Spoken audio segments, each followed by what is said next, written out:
نبی پاک فرماتے ہیں 2 قسم کا سرمایہ جس کو ملا اسے کائنات کی ہر نعمت مل گئی. اور حضور نے فرمایا میں اپنے غلاموں کو نصیحت کرتا ہوں یہ 2 دولتیں ایسی ہیں جو اللہ سے مانگا کریں. صبح و شام رب کریم سے ان 2 پیسوں کا سرمایے کا اس خزانے کا سوال کریں. یہ مل گئے تو تمہیں ہر شے مل گئی. یا رسول اللہ وہ کون کون سی چیزیں ہیں؟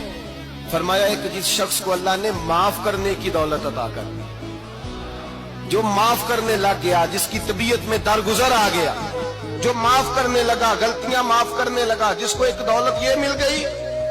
اور دوسرا میرے مصطفیٰ نے فرمایا جسے اللہ نے یقین کی دولت عطا فرما دی. جس کو یہ 2 دولتیں مل جائیں, ایک درگزر کرنا, دوسرا رب رسول پہ یقین کامل رکھنا, اسے کائنات کی ہر شے مل گئی. میرے نبی پاک نے فرمایا جب بھی دعا مانگو خدا سے یہ 2 نعمتیں مانگا کرو.